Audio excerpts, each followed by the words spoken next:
Our first speaker of the day, I'm pleased to have Dr. David Harriman. He's an assistant professor at the Department of Urology Sciences at renal transplantation, and he's going to talk to us about understanding donation after cardiac death, organ donors. Thanks, David.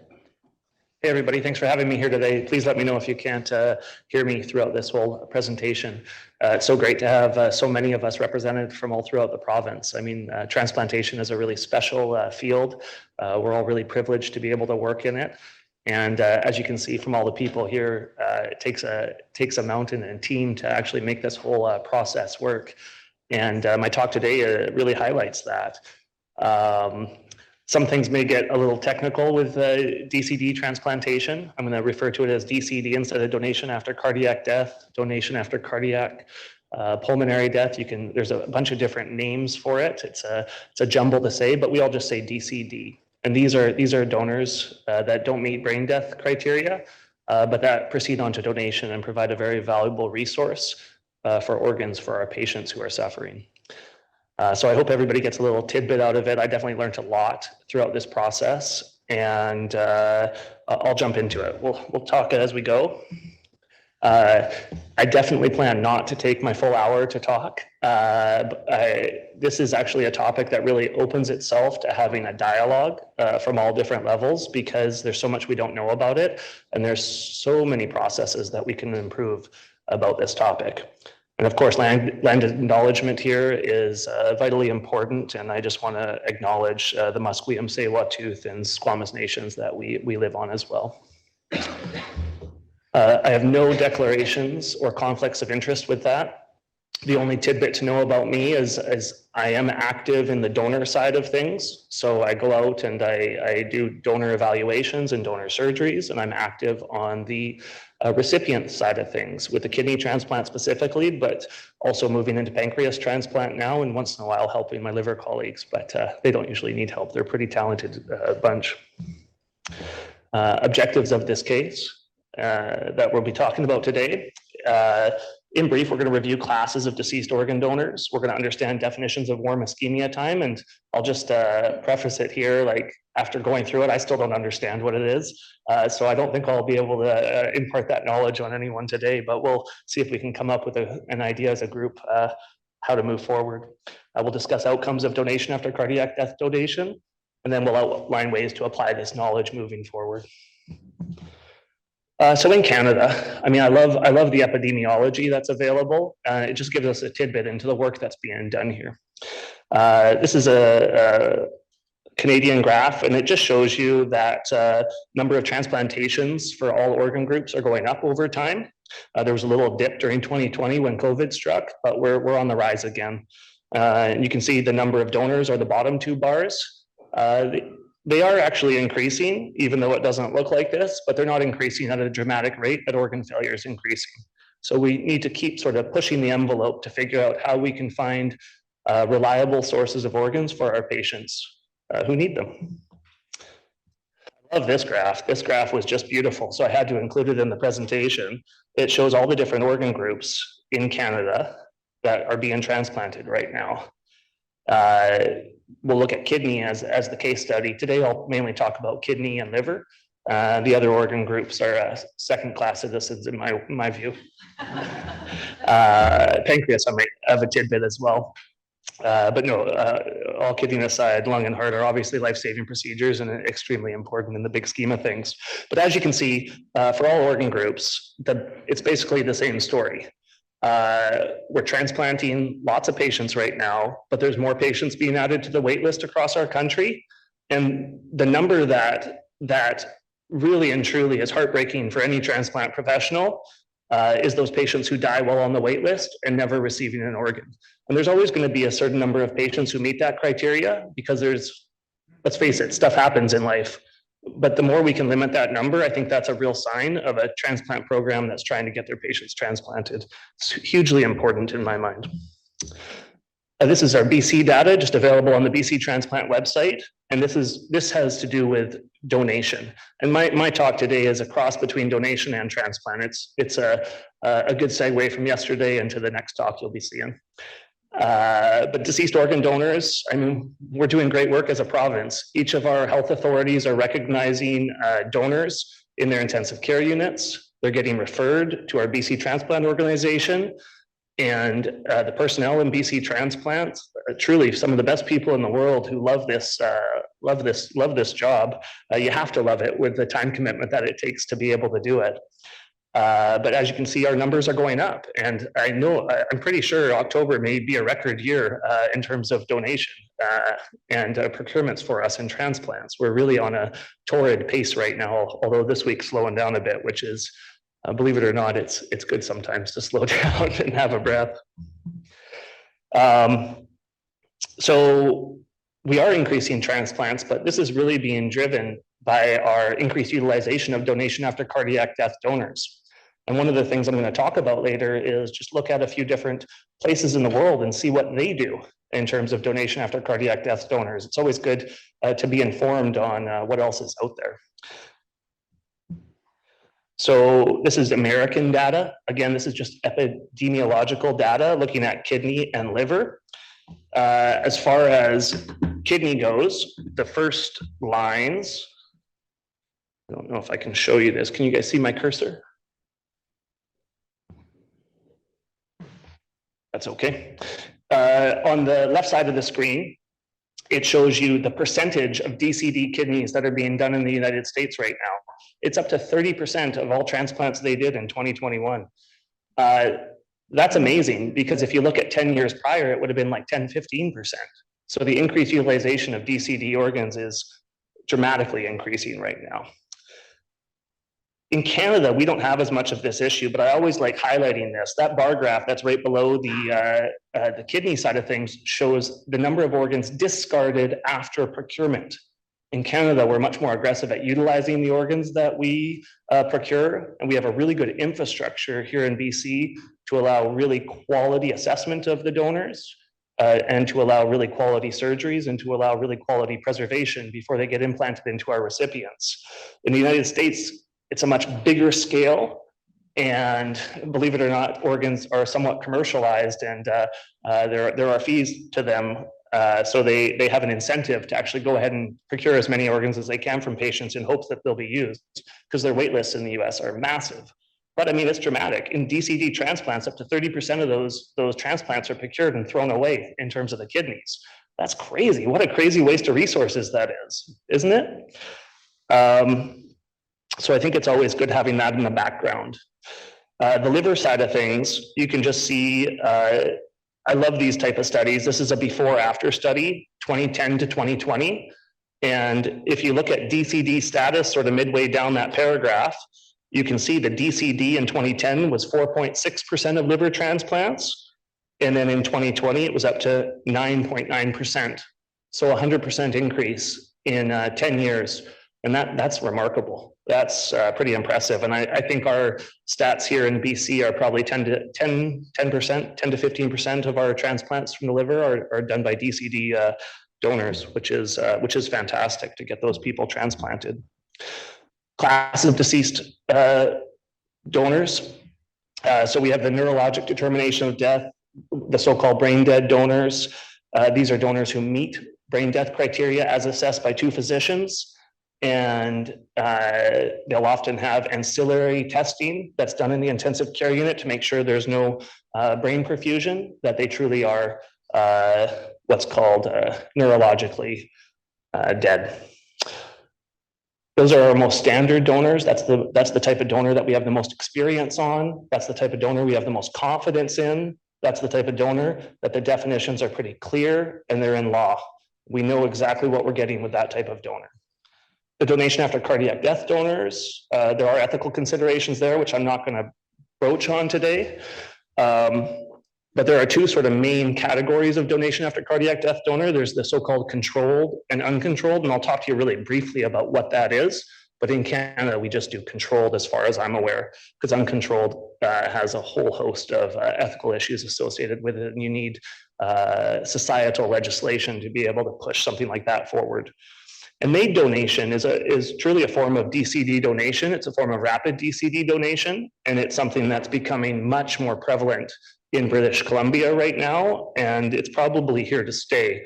But I'm not going to broach on that today. I'm just going to focus on the picture of DCD donation right now. And then there's all these terminologies, and it's a hodgepodge of terms that you don't have to wrap your head around all of these, but then you can talk about, for each donor, there's a standard criteria donor and extended criteria donor, which is the nomenclature we still use here in British Columbia. And I'll talk briefly about what those are.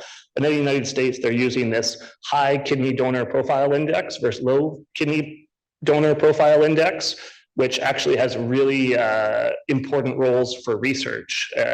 It's a predictive tool to determine how long that kidney is going to last in its recipient. It's not a perfect predictive tool, but it is a really good research tool, and it's a percentage, and it gives you a snapshot of what type of quality that donor is presenting with. So DCD, so this is devastating and irreversible injury, and 2 physicians have said this patient has no meaningful expectation for survival. It doesn't meet the full brain death criteria, but the medical doctors have said this person can donate.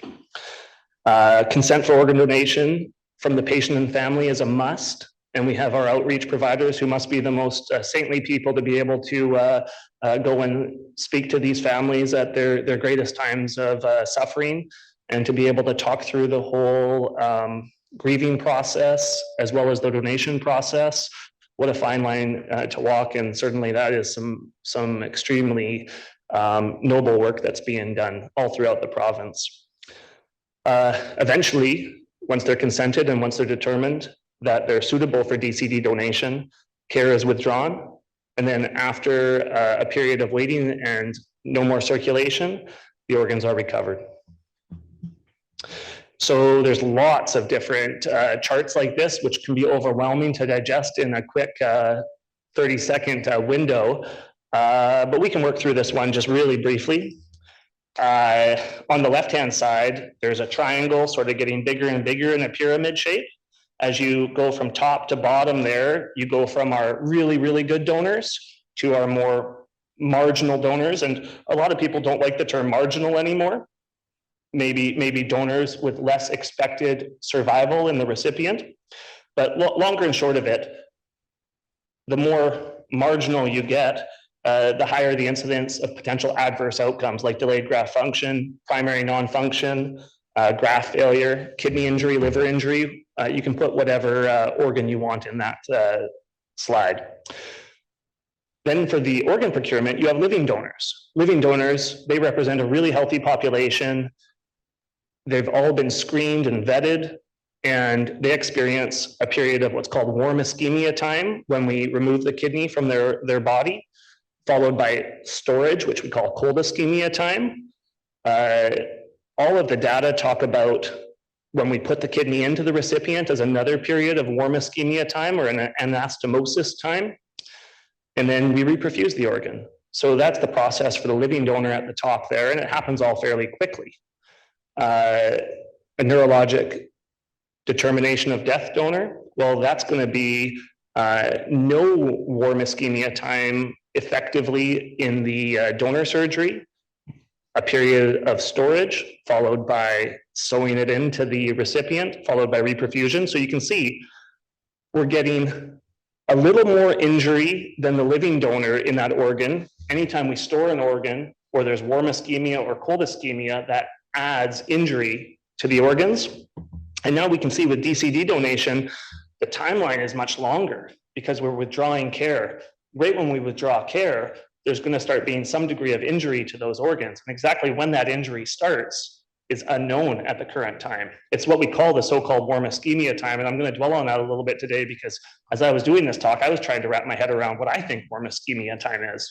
And you'll see, I think nobody in the world really has a unified definition of what that is. And then the ECD kidney there, again, that's the older donor. And they have a group of 3 potential clinical criteria that if they meet, they may become that ECD criteria donor. So not all donors are created equal. I'm totally on the Kelsey Taylor Swift thing right now. It's my favorite soap opera.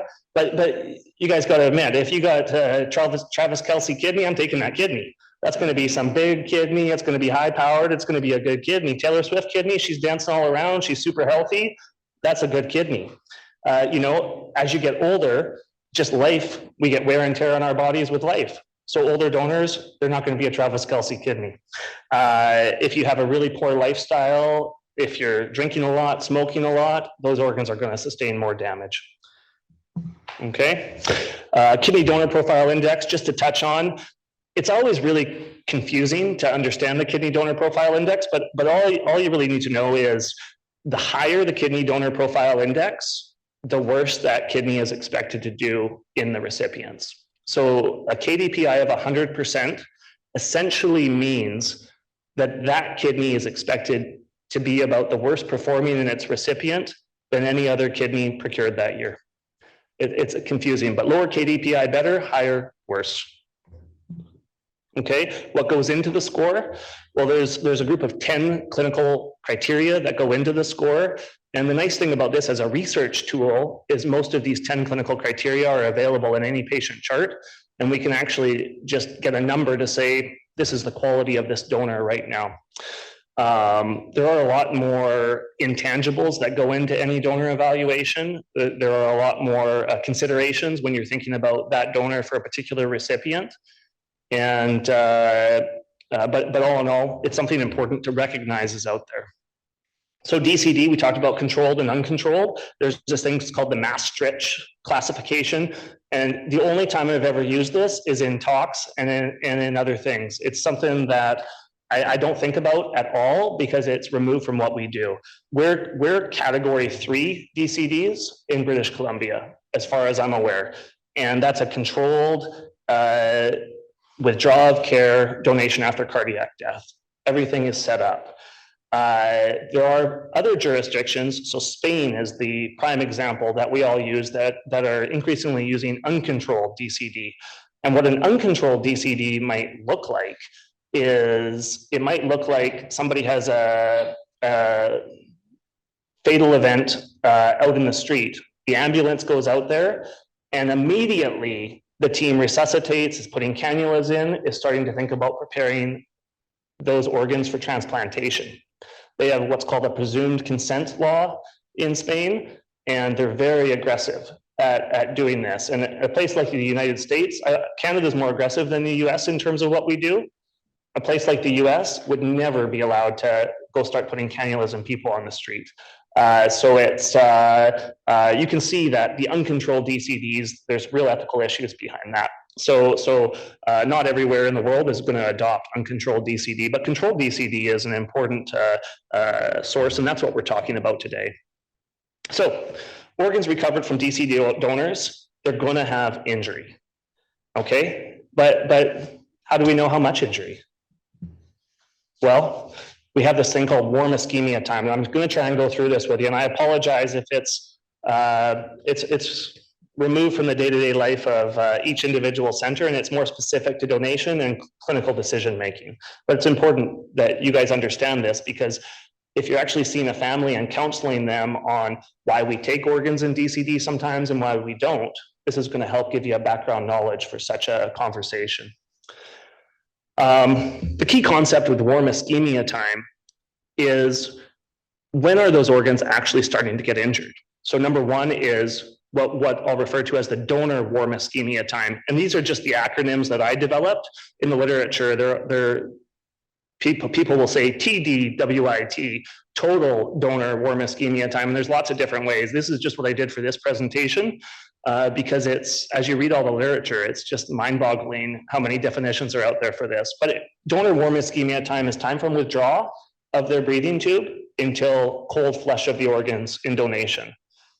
FWIT is functional warm ischemia time. This is what most clinicians feel like is the real sweet spot for injury to these organs. And that's when your blood pressure or your oxygen saturation fall below a certain threshold. And that's when we think the organs are not getting enough oxygenation and they're starting to get more injury. 3 is what we call the recipient warm ischemia time, or what's called the anastomotic time.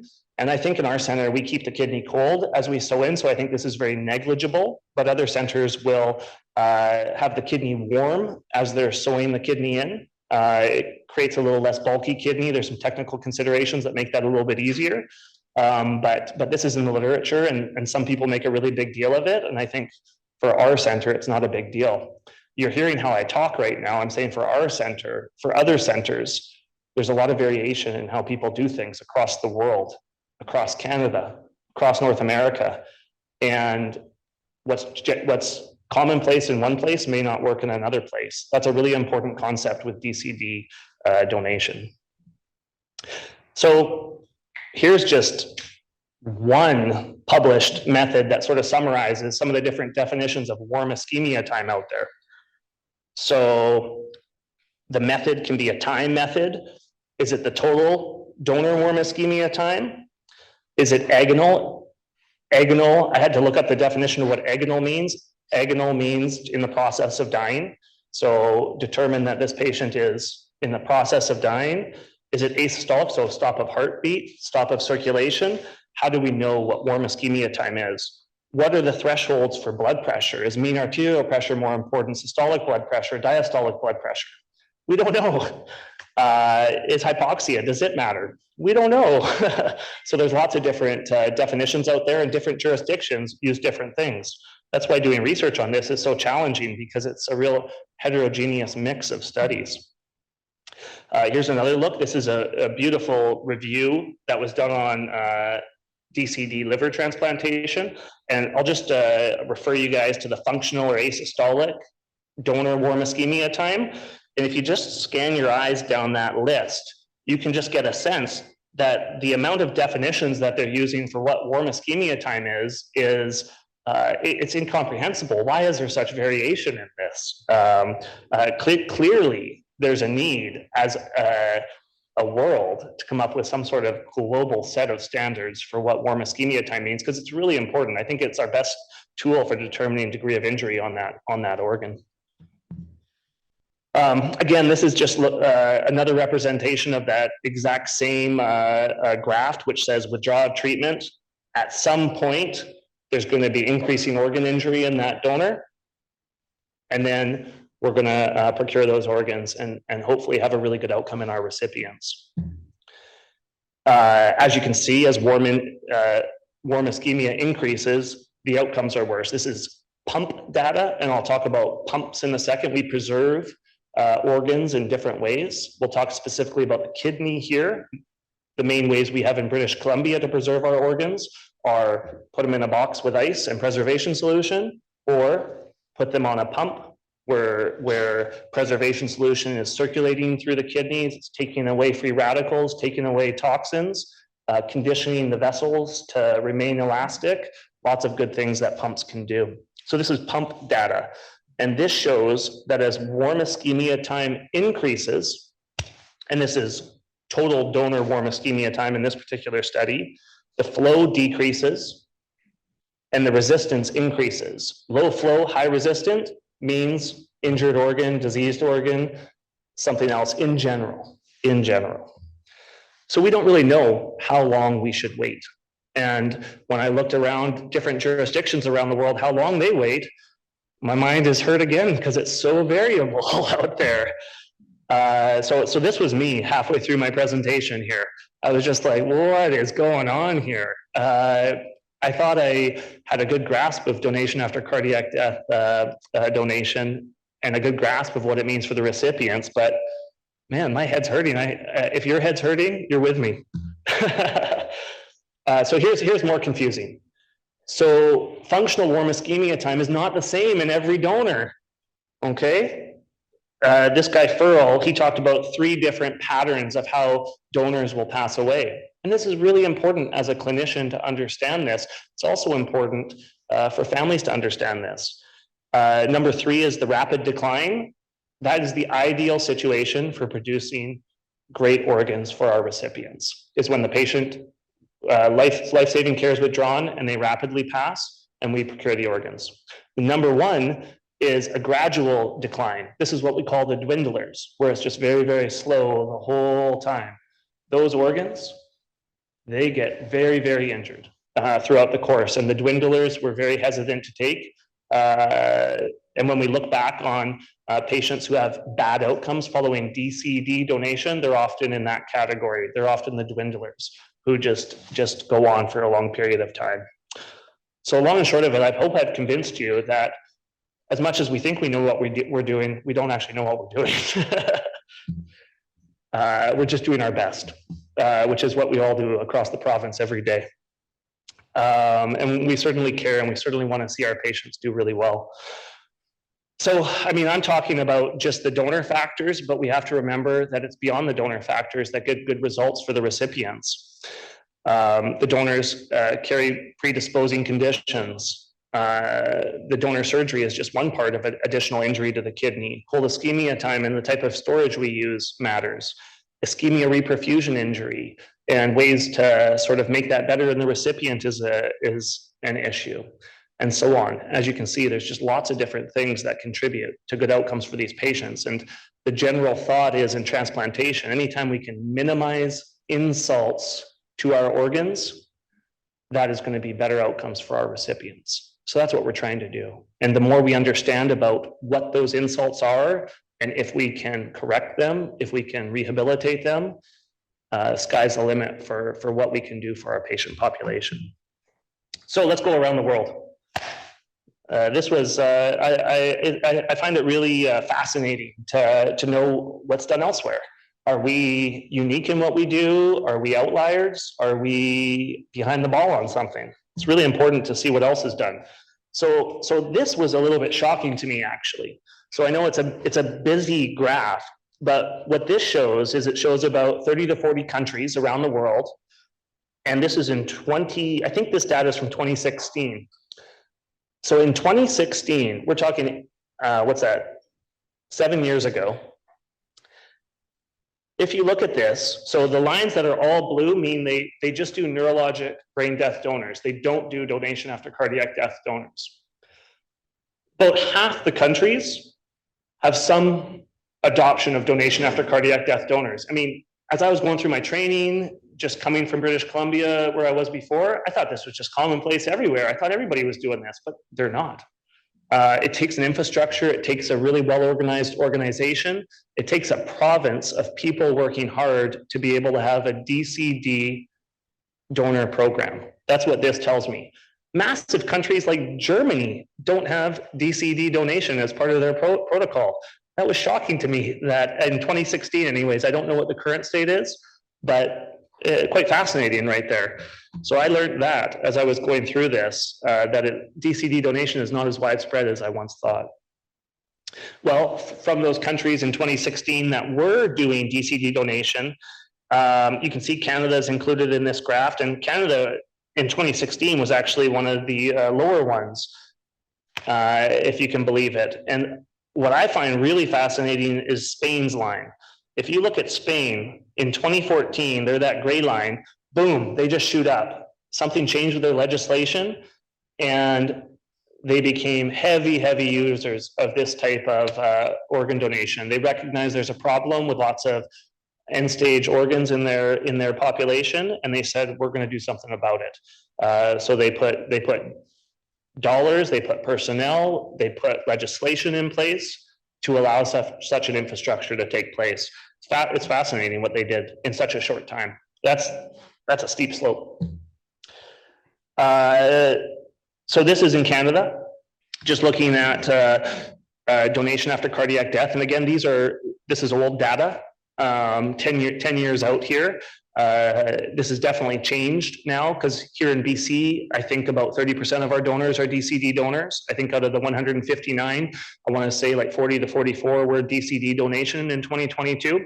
So we're talking about 25 to 30% of all donors in BC now are donation after cardiac death. So we'd be at the top of this chart if we were doing that. So in Canada, the maximum time for offering organs is approximately 2 hours. We do this because we're respectful in Canada. We respect families' time. We respect hospital resources. We like to have clear messaging to people. that we talk to, and it's important to be clear with this type of donor practice. You'll notice my reference at the bottom is from 2006. So the initial guideline is quite old in Canada, and there's some updated things here and there, but none of them are unifying global recommendations for how we should proceed with things. So in Canada, they do talk about uncontrolled DCD in Canada, but in practice, we certainly don't do that in BC. We talk about warm ischemia time as donor warm ischemia time in general in Canada, even though we record a functional warm ischemia time on our data sheets. So what do we do currently in BC? Well, we use systolic blood pressure as our key metric. When it's less than 60 for kidney, we say that's functional warm ischemia time, and we'll wait up to 2 hours from withdrawal of life-saving therapies. That's in general what we do. It varies from donor to donor, and as we think about it more, there is some room for the clinician to sort of step in and say, I think we could wait a little longer in this scenario, or I think these kidneys are going to be really injured. I don't think we should wait very long. So we do have that ability in Canada to not be completely prescriptive with what's being told. Liver, they have different parameters, and it's sort of interesting that they have different parameters. In my mind, after doing this review, we should probably all have one unified set of parameters for what means warm ischemia time. But systolic BP less than 80 they use, and they actually use oxygen saturation less than 80 as well, and they'll wait 30 minutes from functional warm ischemia time. And lungs are 2 hours for most donation after cardiac death donors in our province. So again, we put a maximum time on it, not because the organs may not be good after that 2 hour time limit, but because the resources and the expectations of families may get burnt out if we go too long with these cases. I think that's the main reason why we do it. And as a donor surgeon, if I'm waiting there 6 hours and a donor doesn't pass, that's a long day. In the US, so they just do controlled DCD in the US, and they say in their guidelines, which you'll notice they were in 2009, the US guidelines. So we're at 2006 in Canada, we're at 2009 in the US. They say totally warm ischemia time should be less than 45 to 60 minutes.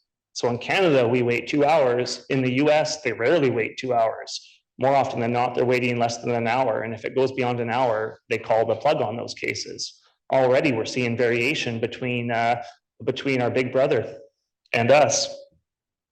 Cold ischemia time longer than 24 hours and longer than 18 hours for pancreas is what they say in their guidelines should be avoided. In actual fact, nowadays for pancreas, we think they need to get in there pretty fast, just like the livers do.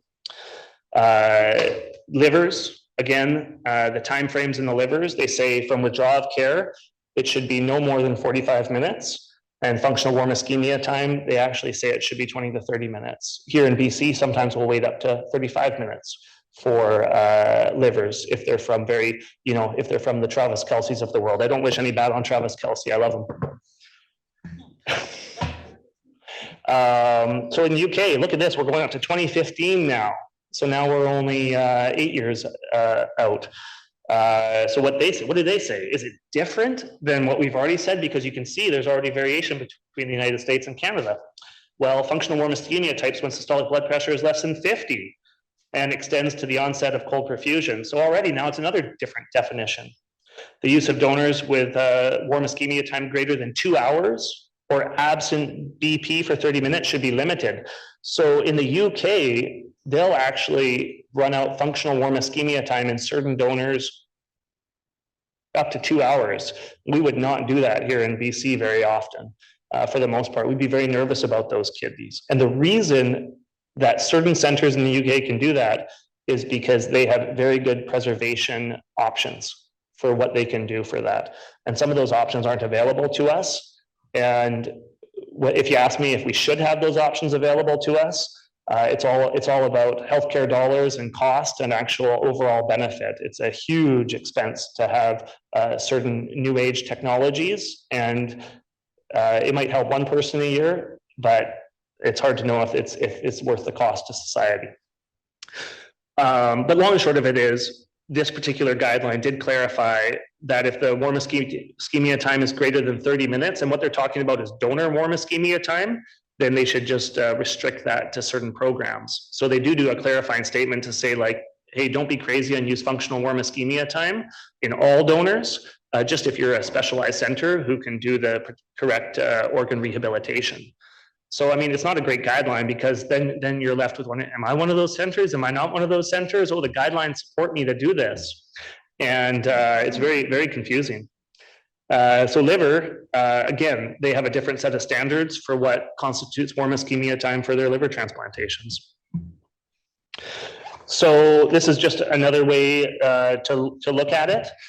The kidney, they say the maximum functional warm ischemia time is up to 120 minutes, and that's really long.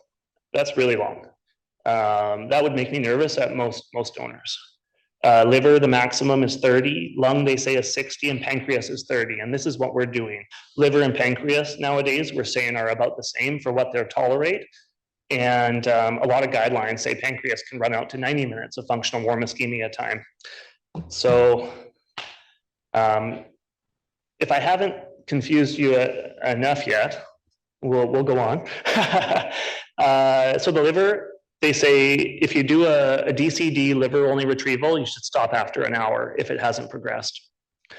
Pancreas, you should stop after an hour if it hasn't progressed. And kidney, you should stop. This is interesting what they say. You should stop after 2 hours, but if it hasn't reached functional warm ischemia time, you could possibly wait up to another 2 hours.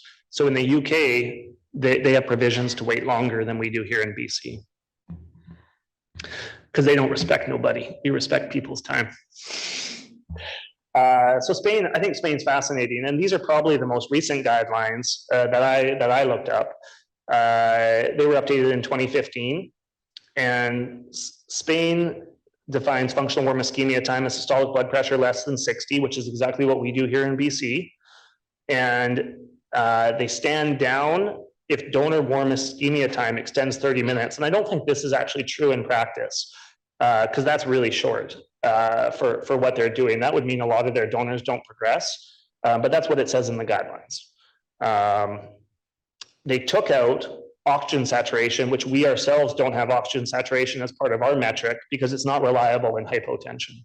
That's absolutely true. However, it's still something I always think about because it matters. What matters is the perfusion of organs, the ability of the organs to extract oxygen from the blood, and if we have low oxygen saturation, we might have problems. And I'll show you a few graphs that sort of highlight that in a bit.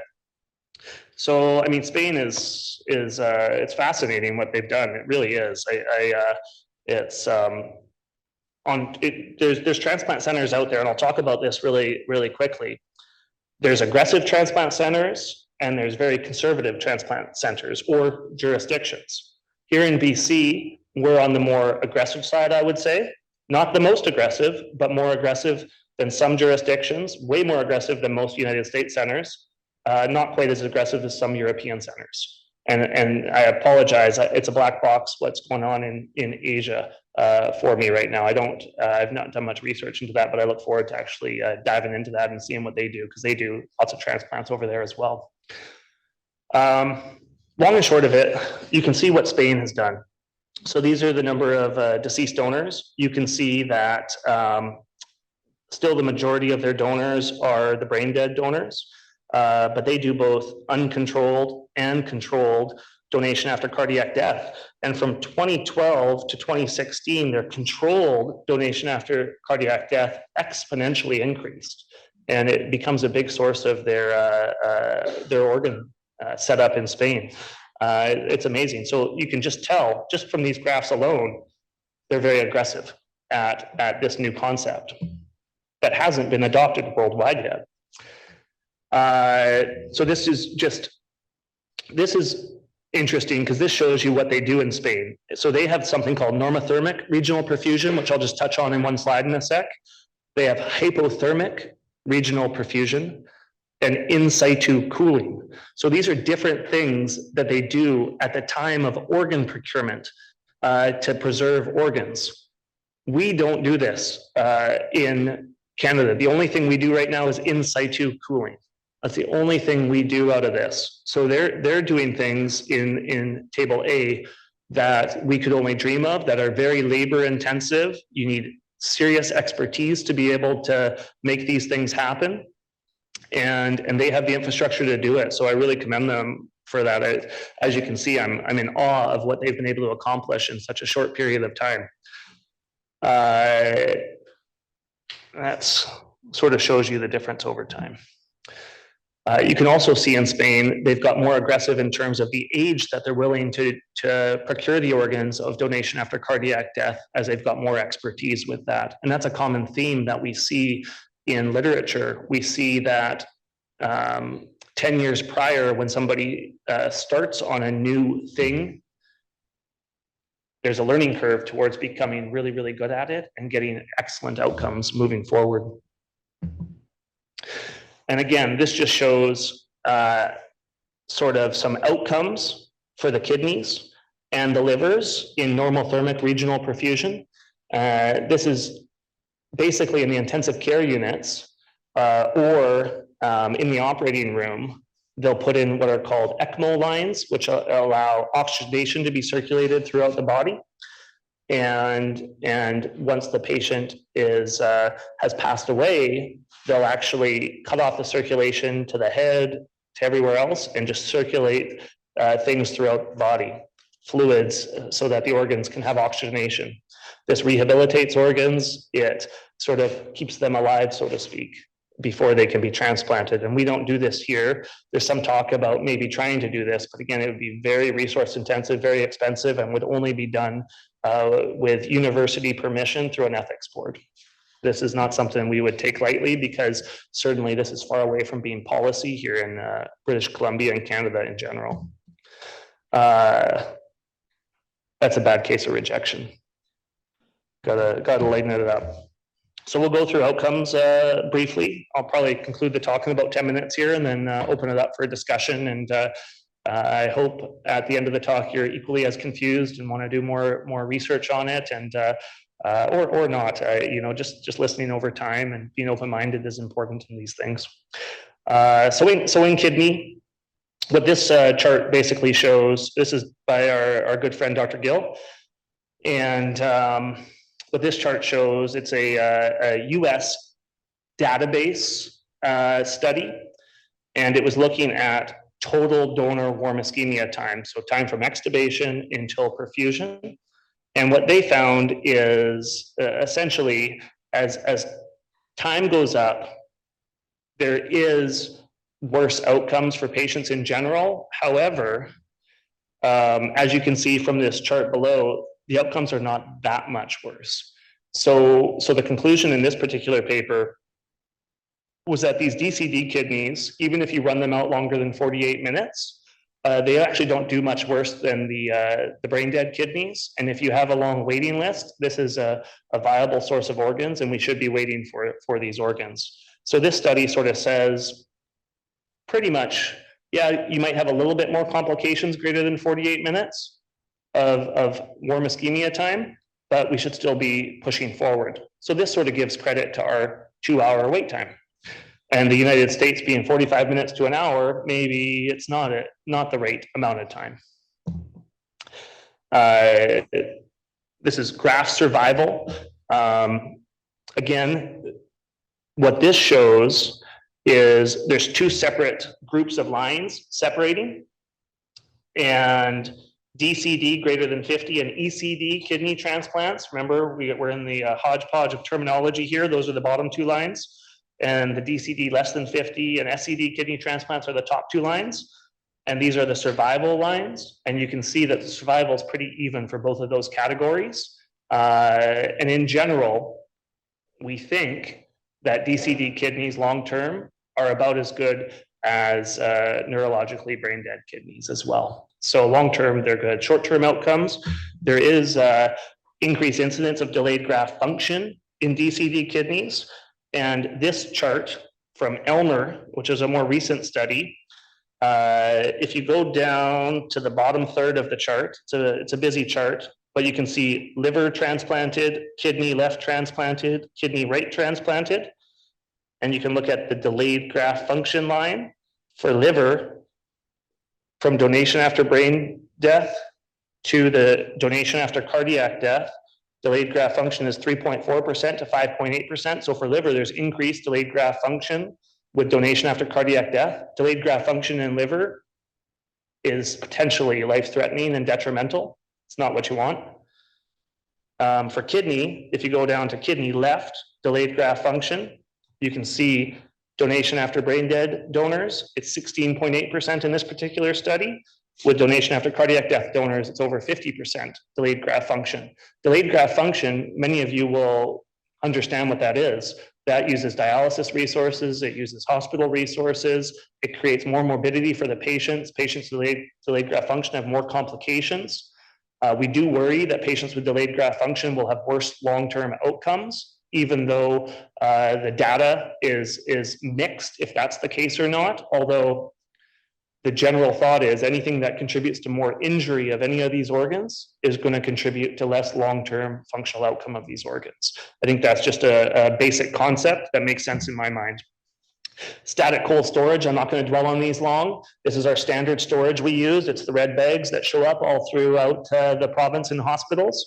And this is what we do mostly. The evidence for DCD donation would actually say that we should be doing more ex vivo perfusion. Ex vivo perfusion can come in a bunch of different forms. It can come in cold perfusion, or we can warm it up to what's called normothermic, or we can go somewhere in between. So static cold storage, cheap, effective, it's the gold standard. It's been there for a long time. Although hypothermic machine perfusion, which is the egg that you see that makes lots of noise. Many people would say that this is probably actually the gold standard for organ preservation nowadays because it's in widespread use. It's readily available. It does have a lot of cost. It's much more expensive than just doing static storage. But there is a Cochrane review that does favor machine perfusion. It improves rates of delayed graft function, which itself would be cost saving because delayed graft function has huge resources and potential morbidity for patients. 1 and 3 year graft survival is better in the donation after cardiac death category. So it's definitely something we should be considering for all DCD organ donors. The thing in British Columbia that we do differently, where this Cochrane review may not completely correspond, is that we get our kidneys in really quick when we get them out of the bodies. We have very short cold ischemia times because we have, number one, all the people in BC transplant are working their tails off to try and get those organs to the hospital, from one hospital to another, because we have a whole province-wide system. The hospitals who receive the organs, St. Paul's and here at VGH, they're working their tails off to make sure we can get resources to go in and put those kidneys, livers, whatever else is in place. And then we're providing the best multidisciplinary care we can for those patients, following with very, very close follow-up, because everything and anything can happen to these patients over time. So for DCD donors, do I think all of them here in BC need to be pumped? No, because we get them in quick. But if I anticipate that I'm not going to get it in quick, or if I anticipate that the donor has extra injury, so an older donor, somebody more marginal, long travel time between where it's being procured and here, then pumping is actually the gold standard for that particular organ. And we don't pump that much, but probably over time we'll start doing it more because there's good evidence to say that it helps our patients. Normothermic machine perfusion, I'm not going to talk about this very much, but basically the concept of normothermic machine preservation, I have a hard time believing we're going to get it for kidney anytime soon, because I think it'd be fascinating. I think it actually can preserve organs better, but I think the resources and the expense and the expertise needed for it is great. And it's probably not realistic for our place, but in liver, they are going to start doing that. They have an ethical protocol. I think they have a machine. and there are ways to rehabilitate the organ. And basically what the idea of normothermic is basically we're trying to fool the organ into thinking that it's in the body and it's just functioning normally, is basically what normothermic does. So it's really not storage. And hypothetically, you could keep an organ alive forever on a really well-functioning organ, normothermic machine. So, I mean, it's really fascinating stuff here. Outcomes of DCD liver. So briefly, DCD livers do a little bit worse than donation after brain dead livers. And the main complication that the liver surgeons are deathly afraid of, and I am too, just hearing how catastrophic it can be, is ischemic cholangiopathy. So that's where the bile duct gets ischemic, all the little bile ducts within the liver get ischemic, and usually those patients need retransplantation. And mortality in that situation is quite high, unfortunately. So that's the worry with the donation after cardiac death livers, and that's why the time is so stringent for what livers are willing to take, and I think that's very appropriate because the complication is so catastrophic potentially. You can see in graph A, it says, although outcomes from DCD is inferior to donation after brain dead liver transplantations, we go over to B, the survival benefit of accepting an early DCD liver is actually better than waiting for a better liver. But again, it's not generalizable to every place that you go to. And if you have a transplant program with a very short wait list, and you're not going to have a really long wait to get transplanted, it may actually be better to wait for that neurologically brain dead donor. But long and short of it is, we do know there is value to donation after cardiac death livers. There's value to donation after cardiac death kidneys. There's definitely value to donation after cardiac death lungs. And believe it or not, there's actually value to donation after cardiac death hearts and pancreases. But the heart side of things is just really evolving. There's not many places doing it. This is that type of study I really like. It's the before and after study. Hey, we have early experience with that. If you look at the graph, the early experience shows that the outcomes for liver transplant were quite poor. That's that large barred line, about the 75% mark for patient survival. At 1 year, 75% of DCD livers in their early cohort were still alive. But you can see as they gained more experience, their DCD outcomes approached that of the brain dead donors. And that's what we see in all jurisdictions. The more experience we have with something, usually the better we get. One of the most fascinating things is there's a documentary called Burden of Genius, which is about Starzl. And Starzl was sort of the father of modern liver transplantation. And he was like a mad scientist, many people would say. And he was in the newspapers labeled a butcher, a killer. His first patients did horribly, but he persisted. And I don't know how he had the thick skin to persist. And he eventually showed that transplantation can be a viable source to save lives. So it's quite remarkable story. But so that's a good case of a before-after type of thing. So again, this just shows refinement over time. It shows improving outcomes over time. Okay. Frankenstein's a regifter for sure. Okay, we'll just finish up here in the next 5 minutes and then we can open it up for a few minutes of questions. Why is it so hard to know what to do? Well, I think I've convinced everybody here that the data is just all over the place. There's no way we can group all this data together because every place does something different. So it's very hard. What we probably could do and we probably need to do is we need to look at our local data because we know how we do things here, and we need to see if we can sort of get signals to do things better. So, and that's probably going to be sort of a machine learning algorithm because it's going to be a huge data set. That's going to need to have some really sophisticated sort of analysis tool to be able to pinpoint what we're doing in certain situations. We're still learning. We're still learning how to do the donor surgeries. We're still learning how to talk to the families. We're still learning how to evaluate patients. Our government's still learning what legislation is appropriate.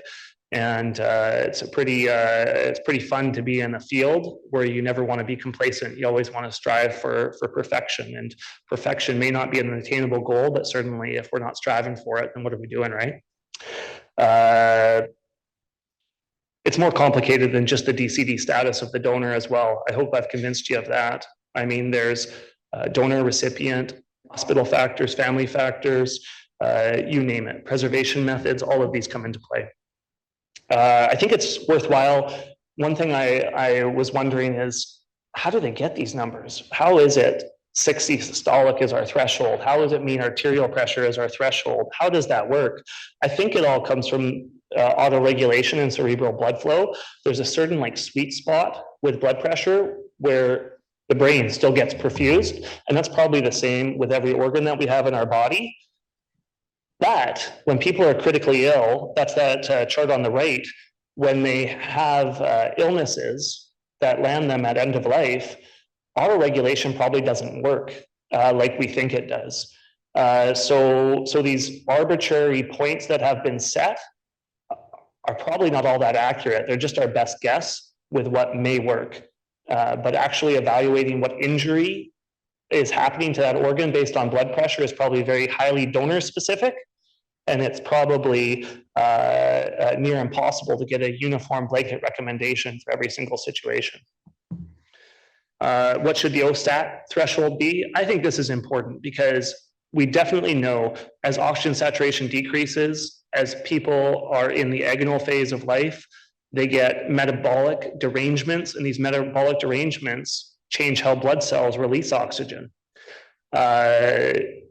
If the blood cells aren't releasing oxygen, those organs are getting injured. If they're releasing it too much, they don't have enough oxygen to give those organs. So oxygen saturation really matters as well. But we don't have great methods. The pulse oximetry, again, it's not good in hypotension. There's more invasive methods that we could start employing if we really wanted to. But again, nothing's perfect. So in reality, there's tons of things that can injure these organs. Really and truly, this is the most important concept. It's about risk. It's what risk we're willing to accept as clinicians. Okay, if you have a donor that's not peeing in an ICU and we want to use that kidney, we have to do a lot of digging to say, are these kidneys going to recover? What can I do? Most jurisdictions in the world would not use kidneys that are not making pee. But we might take that risk on because we can get those kidneys in quickly to our recipient. We have really good pathologists and really good allied staff who can maybe read a biopsy. We have good procuring surgeons, good procuring teams. We might be able to use those. We might be able to take on that risk because of our infrastructure and because we want to transplant our patients. If you take on no risk, your wait list will grow. You'll probably have really good outcomes. You know, if we're doing the Travis Kelce's of the world for the recipient or the donor, those are going to be really good outcomes for that program, but you're not going to get anybody transplanted. So it's a balance. Risk is a balance, and it's something we need to think about. So these are just some thoughts on what we could do for kidney and liver, but they're not unified thoughts. And long and short of it is we need to think about it more moving forward. So in conclusion, we're using DCD donors with increasing frequency, and they're here to stay in BC. It's a huge source of organs for our patients. And all the work that's being done at the hospital, health authority level, all the way up till post-operative care 10 years down the road, all that work is just so vitally important to keeping this whole machine moving. We're doing better over time because even though I don't think we know much, we know more than we did 10 years ago. And 10 years from now, we're going to know more still. So we got to keep pushing as a group. Organ preservation matters. We might do some ethical protocols to move the needle forward on that, but it's not going to be widespread anytime soon here in BC, I don't think. Research is important, and as you can tell, our guidelines are really outdated in Canada. It's probably time for a really good review, and it's time to, I think the world needs to come together and get a unified definition of what this is, because it can't be that hard for all of us to agree on something that's arbitrary anyways. So we just have to say this is what it is. The world is going to be world standards. I think that's what's needed for DCD donation. Thanks a lot, everybody. And this is the team.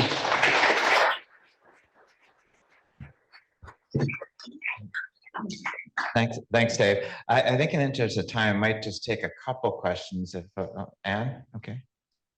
Thanks, Dr. Harriman. Great talk. So as a donation coordinator, sometimes I'll receive an offer from out of province and they'll tell me what the KDPI score is. However, it's not something that we calculate when we're offering. Is it calculated after? Is it something that you're taking into consideration when you hear the offer from us? So we never calculate the KDPI in our jurisdiction, and each individual nephrologist who takes the orders for the kidney may do things a little bit differently, but in general, we'll actually go through a donor history and we'll look at all the variables, and KDPI is not even really on our radar, I would say, when we're doing a donor evaluation here in Canada, because if you just look at the history, you get a sense of where that donor would fall on the KDPI chart. So yeah, it's not necessarily something we calculate here. It's really an American thing. So with every donor in the United States, they all have a KDPI value. And the nice thing about KDPI is it's a common language. So when you say a percentage, you get a quick snapshot of that donor, but not all KDPI donors that are 80% are the same. Not all KDPI donors that are 40% are the same. So if somebody gives you that, that's fine, but you still have to do the donor evaluation here anyways. Yeah, it's a good question though. So you don't have to worry about it. Thanks, Dave. There's just a couple on Slido, although I don't know how much the first one, there's one about DCD hearts in BC, and that's nothing soon anyhow, but there was a question about ethnicity and how that impacts the scoring as, I don't know if you can comment on that. I think for the that's the KDPI, right? I think it might be, I have to go back to the slide. I think it's African American or not African American is how they do it. There's a lot of studies in the United States that take ethnicity into account, and that's all it is. And whether or not that's actually a predictive factor of how an organ will do is very debatable. So this is just, again, these are American metrics, and that's what ethnicity refers to. Thanks, Dave. That was a great presentation. Hey, thank you guys. Thanks, everybody. Thanks for the great work.